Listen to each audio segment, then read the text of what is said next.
Okay, so full transparency.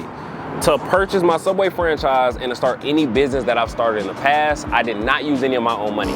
I've only used available business funding, so 0% interest business credit cards, business lines of credit, and on the most extreme end, like a business loan. I don't use any of my personal stuff, personal money, personal credit cards, none of that to fund anything that I'm doing on the business side.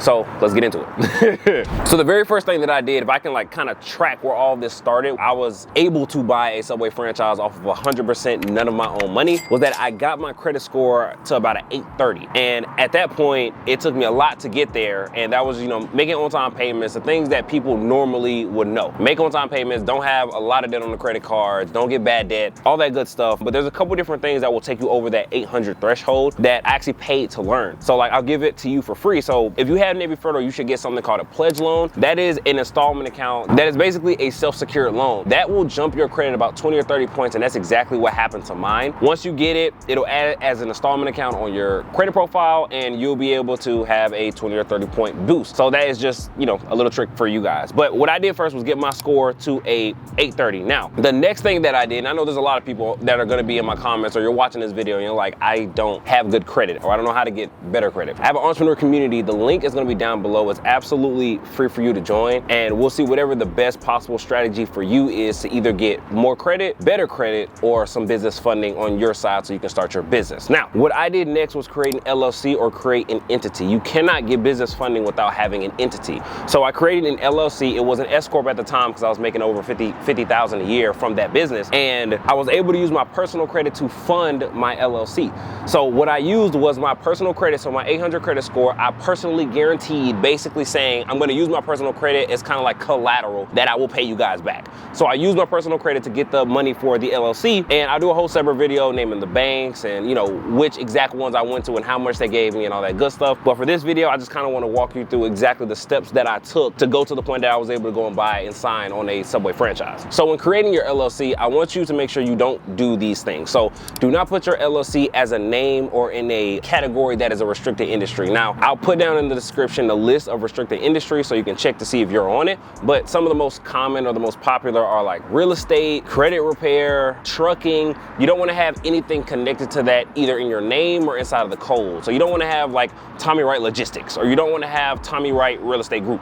You don't want to have those things because banks actually frown upon those stuff because they're very risky, because a lot of the barrier to entry is lower. So a lot of people can just do it and not really make that much money and leave if they want to. So they want to make sure you're in an industry that their money's not going to be at risk. So to kind of go behind that, you don't want to use those type of words or those type of codes when you're making your LLC. So when you're making your LLC, make sure you use things like enterprise, solutions, levels. That's the things that I use inside of my LLCs. But that's what I did, created my LLC, structured it the right way. If you want more help on structuring your LLC the correct way, again, I have a entrepreneur group where I teach all of this stuff, and it'll be a lot easier for you to follow along in there. The next thing I did was get an EIN and a DUNS number. All an EIN number is the identification for the IRS. So this will help them identify your business as not as a person, but as an entity. So we have social security numbers, your business has an EIN. Think of it as a social security number for your business. When you want to go get that, it's absolutely free.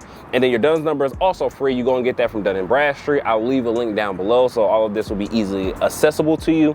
And you want to go get that next. So that's what I did. And then the next thing I did was I set up a layout of banks that I was going to go to. I know a list of banks and where they pull from, so I know how to structure my report or structure how I'm doing all these applications. So I know I have 5 banks that all pull from Experian. I can go to all 5 of those banks. They only pull from Experian, and I still have my Equifax and my TransUnion reports that I can go get funding from. Again, I'll knock out 5 banks on Experian. I'll go to 5 banks on TransUnion. I'll go to 5 banks on Equifax. So now I'm kind of triple dipping in how much funding I can get. So I might get 100K on one side, 100K on this bureau, and 100K on this bureau. So that's exactly what I did. At that point that I bought my Subway franchise, I had almost $1 million in personal and business funding.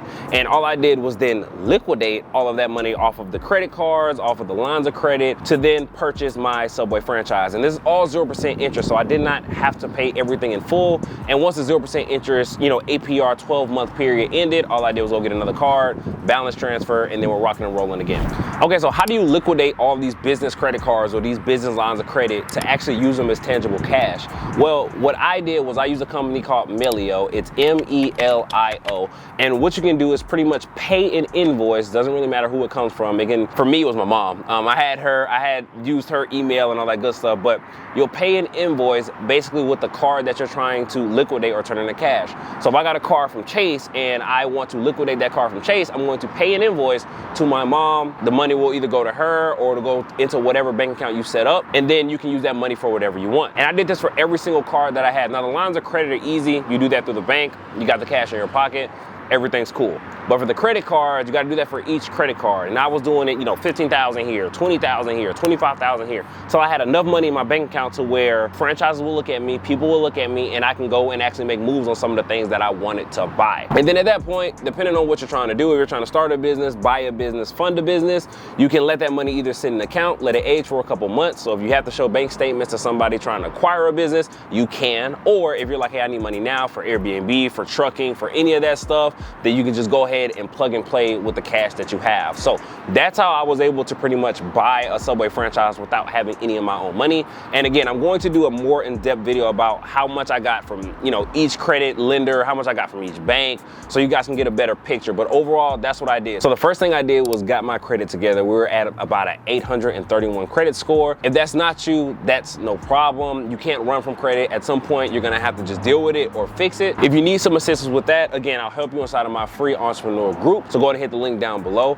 The next thing I did was create my LLC correctly. So make sure I had the right name, I had the right code. I went straight to the Secretary of State. I don't pay other people or other entities to create my LLC for me. I'm my own registered agent. Pretty much just built the business out correctly. The next thing I did was get my roadmaps for all the banks that I was gonna hit. And then after I got my funding, I got the cards, now it's time for me to go and liquidate all that funding to use it however I want to. So that is a overall encompass of how I was able to buy a Subway franchise at 22 years old. If you are somebody that is a business owner, you're an aspiring business owner, and you need capital to either start or grow your business, then I highly recommend you join my free entrepreneur group. Hop on in there, we'll talk to see how we can help you get to your goals a lot faster. If you're an OG viewer, I appreciate you coming back to the channel. If you are new to the channel, please like, comment, and subscribe. This is everything entrepreneurship, not just franchise stuff. And I will see you guys on the next video.